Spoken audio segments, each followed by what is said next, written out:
Okay, so I'm guessing that people are mostly done with two hands-ons, so I'm moving to the last topic of today, and it is going to be one larger set of. We are going to be working with the one larger code and doing incremental improvements to it using OpenMP tasks.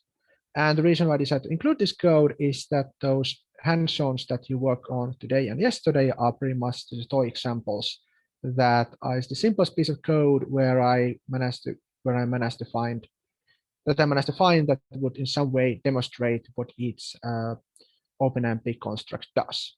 But none of this code should be, you shouldn't use those as examples how to write a proper parallel code, mainly because the runtime of if code is very short. And in case of, for example, the Fibonacci numbers, it doesn't actually compute anything in parallel because you have to compute.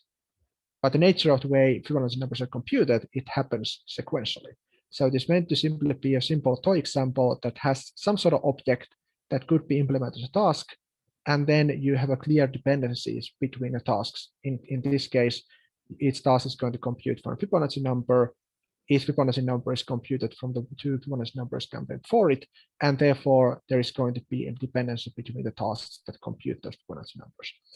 But this code I'm talking here is an actual numerical algorithm that should actually benefit from parallelism and task-based parallelism, to be more specific. Unfortunately, there are at the moment some minor issues the way Kebnekaise is set up. So we are using a library called PLAS, and a particular implementation it's called OpenPLAS. And at the moment, there is some interference between OpenMP with it because the OpenPLAS itself is parallelized using OpenMP on Kebnekaise. And then you can actually have situations where simultaneously you have your own parallelism that you have implemented the code in a hands-on. And then some of the PLAS routines are actually also running in parallel without you necessarily knowing it. And then the actual performance figures you are getting might be slightly off. So that's why I went on and ran this code a long time ago when things were set up differently. So I got the different runtimes. So once you run these codes yourself on a Kebnekaise and then compare the results against the numbers I'm giving in the solutions, that is the explanation of what is happening. The system is simply configured slightly different today. And I only discovered this difference last weekend, and I didn't have time to implement a proper workaround for it. So that's just stating that right away, that if you run the code and compare the runtimes to the ones I'm showing here, they are going to be slightly different. But the main thing we care here is that we get the result computed correctly, because that implies that you have set up the task dependencies correctly. So the algorithm we'll be discussing is called Allio factorization or Allio decomposition without pivoting. So it has some practical use, but due to the fact that it's without pivoting, there are some numerical issues arising from it. But I chose the non-pivoting variant because it makes the algorithm reasonably simple, and it can be very well to demonstrate how you get different kind of tasks and what kind of dependencies you get between the tasks. And it will actually benefit from the task-based parallelism once you run it on a multi-core CPU.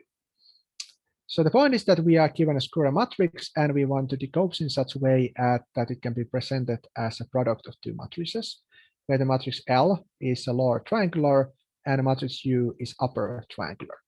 And it's quite common that this matrix L is normalized in such a way that all the elements on the diagonal are ones. So if you go to Wikipedia and just I copied this quickly from Wikipedia, this simple 2x2 matrix here, and we decompose it into this lower triangular matrix that has been normalized, diagonal on one, and then we have this upper triangular matrix here. And the way it is used that if we want to solve a linear system involving the matrix A, so we want to solve X from AX equals B. Then if we have already computed this Allio factorization earlier, then we can actually solve this linear system here in two phases. First, we will solve a system that involves the lower triangular matrix, L, and then we take the solution and feed it on the right-hand side of the second equation involving the upper triangular matrix, U. And from this, we will get the solution X. That is actually a solution to the original linear system involving the matrix A. And our goal here is that even though the LU factorization is quite expensive, once you have computed it, it is actually much cheaper to solve this lower triangular system and this upper triangular system here. So if you have several ones of these systems involving the matrix X, then you will actually benefit from this pre-computed factorization. Due to the fact that this L is lower triangular with the normalized diagonal to 1 and the matrix U is upper triangular, we can actually store them inside the same matrix. So we'll take the U and a plus L, and then we choose -1 from the diagonal, and then we can represent both of these matrices in one matrix. So it's very common that we take the matrix A and then we replace it with the matrix that has both U and L stored in the same matrix for safe-spacing reasons. And of course, if you want to keep the original matrix A, then you just copy it to a temporary matrix and then compute the LU factorization to that temporary matrix. The algorithm itself, it's not that complex. It is just 3 nested loops. I'm not going to go into the details what each iteration does. I just want to demonstrate that it is not overly complex algorithm. The main issue is that these loops are not independent of each other, so there are data dependencies between the iterations, and therefore you really cannot parallelize it very well. Of course, you can introduce some level of parallelism here to the innermost one, but that's pretty much where the limit comes. There is very little penalty that you could get from there. And just note that when this code is written like this, we are storing n times n matrix using leading dimension LD. So the matrix is stored in a column matrix format. So we store all the columns sequentially in the memory. And for each column, we have reserved LD elements. So it's at the end of each column, there might be some free space there, but the LD is always larger than or equal to n. That is just a common way how libraries such as BLAS or layback or scaleback store matrices in the memory. It's column sequentially, so column major, and there is possibly some extra space stored for each column in the end specified by the LD, leading dimension of the matrix. Then I have given you a test program. You don't really have to care that much what happens there. You can just see that I have this piece of code that implements the scalar LU factorization included here. And then I have some test code here that is just pretty much going to read from the command line the size of the matrix that you want to compute. And then it's going to allocate the memory, randomly initialize the matrix in such a way that it is a so-called diagonal dominant. And this just guarantees that when we don't do any pivoting, we will still get the solution that is reasonably accurate. Then we will start the timer, and then we'll just call the simple LU function and stop the timer and compute the time, and then just validate the result to make sure that we have computed things correctly. And if you do this, so you choose GCC and you compile, in this case, I have the source code in a file called scalar.c, and then you have to include layback and BLAS libraries. And in a Kepner-Kaise, once you go and run stuff there and you have loaded the correct toolchain, in this case, the FOSS toolchain, and then also the built-in toolchain, then these two environmental variables are set in such a way that they refer to the correct BLAS and layback implementation. In this case, it is the open BLAS library. And then we run it, and in this case, I'm setting the open and num threads to 1. In this instance, it doesn't matter at all, but I'm just putting here for consistency's sake. So setting it to 1, and then I'm calling the scalar code and telling it to run the code for a matrix that is 3000 times 3000. And you know that the runtime is around 2 minutes, and then the error you're getting is very tiny. So it's something to the power of -15. So in that case, we consider that that is accurate to the machine precision, and we are happy with the result. And when you're running the code yourself, you should check that there is negative number here, and the number should be somewhere 14, 15, or 16. If you get larger than that, then you will know that you probably had an error. And the program should also go and give you a warning if the error is larger than 10 to the power -12. And then it will print you a warning automatically that this residual is too large. So from that, you know that your code is misbehaving. And quite often when there's error in this kind of algorithm, the error will really explode and become insanely large. So you will know something went wrong every time. So this is the first challenge. I would just like you to go and log in to Kebnekaise and then take this code and compile it and then go and run it on one of the compute nodes. And you can go back to this introduction to Kebnekaise and see how do you load the FOSS toolchain and how you compile and how you submit jobs using asrun or asbatch command. So then, as you know that there, the runtime is around 2 minutes, which is actually not very good. A modern machine should be able to do that much faster than that. But there are two main issues with it. The first issue is that, of course, it doesn't run in parallel. And then it also has a very low arithmetical intensity.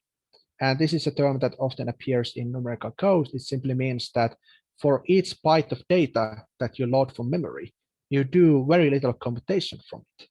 And in modern machines, they have a very high performance when it comes to performing floating-point operations. But in relative terms, the memory is actually quite slow. Its memory is only fast when you can actually load the data into the CPU's cache. And what happens in this code that every time some data gets loaded to the cache, which is much faster, it will simply get used once or twice and then thrown away. So the solution, this is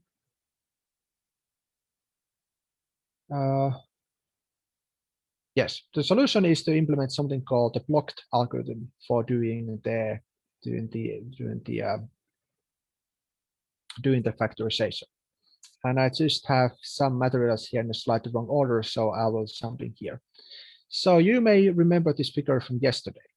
So what we are actually doing is that we are computing the allele factorization to this small submatrix here on the diagonal. And after we have computed this inside this diagonal block, then we will use this allele factorization to update the corresponding block row and block column. And this is basically a situation where we solve either a lower upper triangular system that has multiple right-hand sides. So from that, you will get the solutions here, and then you will end up doing a matrix-matrix multiplication involving this trailing matrix here, and then this block row and block column here. And again, I'm not going to be talking about the details here, just to know that you will do a small allele factorization, then you will do a linear system solve with multiple right-hand sides with the upper triangular, lower triangular matrix, and then you do a matrix-matrix multiplication. And what we have done here is that we have divided the matrix into blocks, and then we have a variable called blocks that is a two-dimensional array. And the array element i-1, j-1 gives the block that is on the eth row and jth column of the matrix. So this block here, for example, would be a blocks 1, 1. And this here would be a blocks 1, 0. And this should be blocks 0, 3, and so on and so on. And the code that I'm writing you looks like this. So we'll first go and compute where the blocks are located. So we will allocate the two-dimensional array that we had earlier. And then for each block, we are going to simply compute an address that points to the upper left corner of that particular block. Then we will have the outermost loop where we'll iterate over all the diagonal blocks. So this is just represents the first iteration in this outermost loop. And then we will do and compute how big is the diagonal block. So we will know how big it is because it's possible that it's smaller than the specified block size in case we are here in the lower right corner. And then we will also compute the size of the trailing matrix. So we'll know how big is this remaining matrix here. So this is the deep D size, and this is T size here. And then we will do the allele factorization for the diagonal block. So you will just say that we give the size of the diagonal block, the leading dimension, and then we will give it the diagonal block. And I runs from 0 to all the way to the last block. And after we have done this small allele factorization for the diagonal block, then we will check if the trailing matrix is larger than 0. So we will check that we actually have something to update here. And then we will call same routine twice. So this can be found from the library called class. And what it does upper or lower triangular solve with multiple right-hand sides. And in this case, you can just ignore most of these arguments. It is just telling how the particle neural system is configured. And then the only relevant part is that it is going to take that the matrix that is involved in the solve is the diagonal block, and it is going to then compute the corresponding block row. So we are on the eth block row, and then we go from I plus 1. So we will start from eth row and all the way, and then from the next column to compute this matrix here. And we will do the same thing for the block row column. So we will again get the diagonal block here. That is going to be the input, and the output is going to be block I plus 1 I. So it is from the same next row and the same column that we actually now have the output for it. So the first guy here is now the input, and the second guy is going to be the output from this operation as specified here. So we are computing the corresponding block row using the corresponding diagonal block and what was earlier in this particular block. And here we are computing the corresponding block column using the diagonal block corresponding what was earlier in the corresponding block column. And then we will do matrix multiplication. Again, these arguments here are not really relevant. The only ones are relevant that this is the input, this is the input, and this guy here is going to be the output, where we are actually putting the output of the computation as specified here. So input, output can be found here, and everything here is then input. And I'm providing a test program that is pretty much identical, but I have then just between these comments shown here. And here I have for you copied the code that I showed you earlier that does the allele factorization in a blocked manner. And when you then go in the end and you can run it again, this time I'm again setting the OMP number of threads to 1, and then running it, and you know the runtime is now around half a second. So earlier when it was 120 seconds, now we are all the way down to half a second. So that is a significant improvement. And that is not doing anything in parallel at the moment. This is just improvements coming to the fact that we have a much higher arithmetical intensity. And now we come to the first challenge that you do. I'm basically telling you that there are these two functions that do the linear solve, this TTRSM function, and there are two of them that can happen independently of each other. So the first challenge is to implement those two in using the sections and a section constructs and a stars construct. So going back to the earlier code here. So what we want to do in parallel is that we want to do this and this update in parallel because they are independent from each other. So it is going to be this line here and this line here.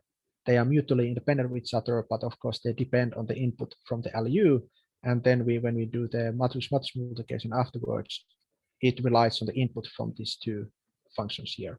So you will just attempt to a little bit parallelism with the code and make it so that these two functions can run in parallel, either using a sections construct or then just running them as two tasks.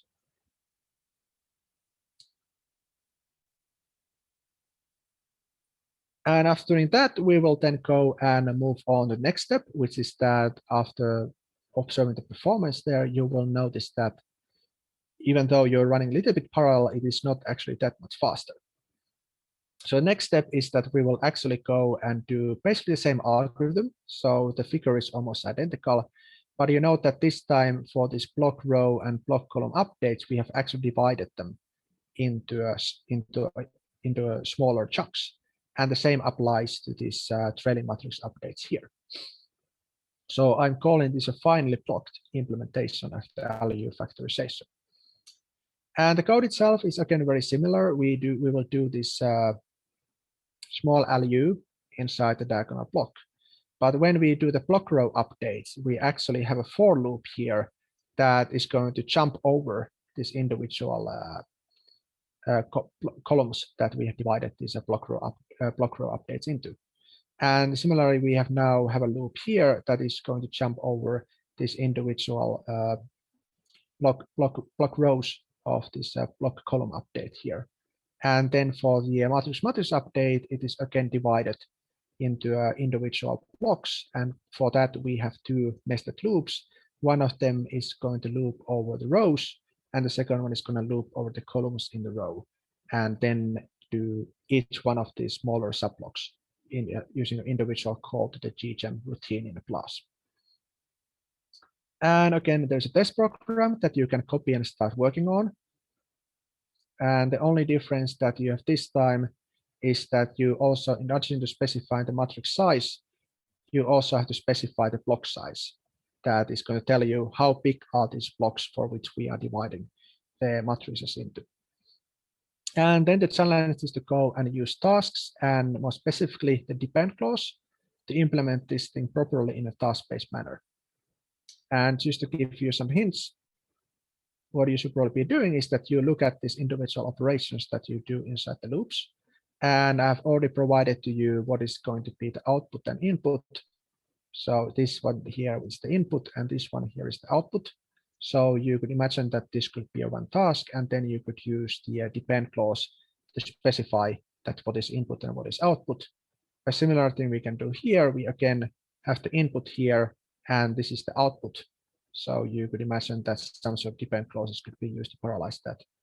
And the same thing happens here. We have input, and finally we have output. And so you could use the depend clause to make it sure that the tasks that you create here are running in a correct order. And then the only remaining part is just a little bit bonus thing here, which is that if you have one has to implement this algorithm using task and a depend clause, then you could go and look at the priorities and see if those could be used to improve the performance. And in order to make these things a bit easier, I'm already telling you that what is the at least somewhat optimal way of assigning priorities. And it's such a way that the priority is always going to be the maximum priority minus an offset. And this here should actually be plus. So since these offsets here are the negatives, then the priority is going to maximum priority plus this offset. So please, there is a minor typo here. So every time you have doing the small LU on the diagonal, that gets the maximum priority. And then when you do the tasks that do the block row updates, there's a decreasing priority along the row. And a similar thing happens to block column. So you have a maximum priority, maximum -1, maximum -2, maximum -3, and so on. And when you come to trailing matrix, then you again have the similar pattern that when you move farther away from the diagonal block, you will gradually decrease the priority. And this will lead to a situation where the runtime system always wants to do the diagonal block as soon as possible, and then do these two updates, one block row update and one block column update, that are just enough to do the next block on the diagonal, so you can move on to the next diagonal block as early as possible.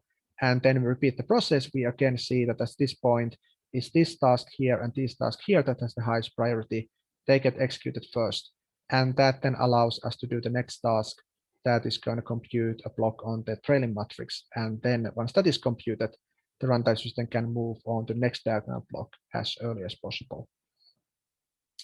And that kind of concludes this small lecture here. And now for the rest of the day, I will let you go and try to do these hands-ons I have added here. And hopefully you will then see some actual benefits that come from the task-based parallelism. But you should remember that in these hands-ons, you have to use the batch system to submit the jobs. And therefore you should go and look back to the introduction to a Kebnekaise section that we did yesterday and see how the srun and sbatch commands actually work.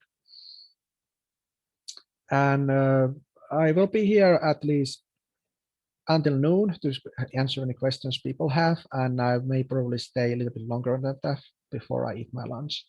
And after that, I hope that I will see you people again tomorrow, when we are actually going to be talking a little bit more about my own work on a task-based parallelism, and then also giving a brief introduction to StarPU to see what other type of runtime systems there exist to do task-based programming.